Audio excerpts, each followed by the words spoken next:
Hello everyone. Today's story is about an adventure in the icy north. So we're going to talk about the cold Arctic North. Right away in the north of Canada on Victoria Island lived Akpek, the Eskimo, and his wife Mamayuk and Tanayumir, their son. Akpek was a mighty hunter and chief of his little tribe, which numbered about 30 souls in all. They were simple, gentle-hearted folk who spent all their lives trying to wrestle a living from the fierce Arctic land in which they lived, often on the verge of starvation in the long winter time, but always ready to smile and be happy as long as they had the bare necessities in life. It was midwinter, so the whole tribe was living on the thick ice in one of their numerous villages. They never stayed a whole winter in one spot, but when they had killed all the seals that came to breathe in the holes about, they moved 10 miles or so and made another camp. The house in which Akpek lived was just like all their houses, being an ordinary dome-shaped hut about 8 feet across. Leading to it was a 20-foot alleyway about 3 feet high, which served to keep out the fierce winds. Opposite the door was a low platform covered with the skins of bears, reindeer, and caribou, and in front of this was a huge soapstone lamp full of seal oil and alight with a flame a foot high. On one side was a drying rack, and overhead skins were draped to keep the melting snow from falling. Although it was a cozy, well ventilated little home, as one could wish to find in that icy land, Akpek had just come in after many hours on the ice watching a seal hole, watching in vain, for the seal never showed himself. His 4 dogs had curled themselves up in the alley after much snarling and scuffling over their evening meal. He took off his thick fur outer garment and hung it on the drying rack. Then he kicked off his long fur boots and, sitting by Tanumirk on the platform, asked him what he had been doing. The boy showed him a new trace he had made for the dogs, and also a whip which he was very proud. "When will you let me go hunting with you?" he asked. "I'm getting too big to stay at home chewing skins to make them soft and helping my mother to mend the clothing. I want to be out doing man's work." Akpek laughed. "Time enough for that, my son. When the spring comes, watching seal holes is too hard for a boy like you. And besides, what could you do if you saw a seal?" "I could spear it," said Tanumir sturdily. Again his father laughed a jolly laugh that wrinkled all his cheeks and made his small eyes almost disappear in rolls of fat. Then he suddenly looked serious. "Maybe, if we have no luck soon, we shall have to go out hunting for seal, for our stores are beginning to get low and spring is a long way off yet."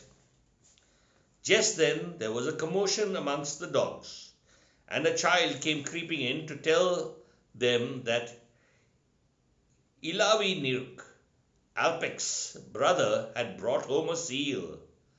This was the first that had been caught for a month, and Tanumirk smacked his lips as he thought of the feast they would soon be having.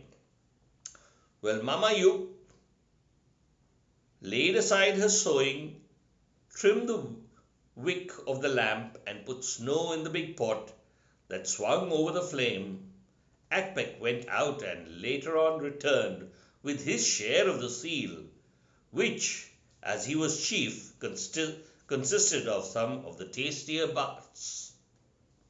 That night they had boiled seal flippers to eat, and after that their favorite soup. Mama Yolk made this by pouring seal's blood into the broth in the pot after the meat had been taken out. She stirred it briskly until it was nice and thick, and then, before it came to the boil, she swung off the pot and put in some handfuls of snow to cool it. Then, with a small dipper, she filled the drinking cups made from the horns of musk ox, and they drank until they could drink no more. Even then, Tanaumik was not satisfied, but cut himself a large piece of raw blubber and lolled on the sleeping platform, chewing it lazily. This was the last big meal for many days, for no more seals came up the holes, and the tribe, after consulting with their shaman or magic man, broke up camp and went farther west. It did not take long to build another village. All the men and boys with their snow knives soon finished one house after another, and in a couple of days they had settled down once more. Day after day, men set off in all directions to the seal holes, and sitting on their blocks of snow, waited for the seals to come up. When the ice forms in the autumn, each seal makes several holes in it, while it is still thin, through which he can rise when he wants to breathe. As the ice gets thicker, he still keeps the holes open by gnawing away the fresh ice as it forms, for he knows that if he can't get up to breathe, he will die. No luck came to any of the hunters, and starvation began to loom very near the little tribe. The big seal skins that could hold 300 pounds of oil were getting empty, and the women had to keep the lamp wicks closely trimmed so as to use as little oil for them as possible. At last, food was so scarce that some of the last summer skins were boiled down to make soup. The fish for the dogs was long since finished. They were glad to eat old skin boots and bits of old harness. One day, after the men had all gone out to the seal holes, Tanaumik decided that he too would go hunting. So he set off in the half dark with a sledge and a couple of dogs. Here and there he could just see the dark figures of men sitting by holes. But he went past them all. Luckily, he never passed Akpek, or he would have been ordered home, and he didn't want to go back. At last he came to a hole well beyond the furthest hunter, and there he set a block of snow and prepared to wait. He had his harpoon with him and a good strong leather line attached to it. Before he settled down, he thought he would fasten the line to the sledge, so that if he did spear a seal, it could not get away, for the sledge would not go through the hole. Hour by hour he sat there, still as a rock, with his harpoon held ready, his eyes glued to the hole, and the dogs crouched by his side. At last, just as he was going to give up and go home, he saw the animals prick up their ears. A moment later, a dark head appeared in the hole. With all his strength, the boy stabbed down deep into the neck of the animal, and then held on with all his might. But before he knew where he was, he found himself lying across the hole with the sledge on top of him, pinning him down. He screamed and shouted, but all in vain, for the last hunter had gone home, and no one heard him. Terrified, he tried to struggle to his feet, but could not move hand or foot. At last he remembered the dogs, who were whining around the sledge and scratching at it. Go home, Karluk, he cried. Back home, Tamut. And at last he made them understand, and away they trotted. Akpek, meantime, had gone home, and was very angry to find Tanamik had gone out to hunt alone. He scolded Mamayuk, who was not at all to blame, for the boy had slipped off while she was out.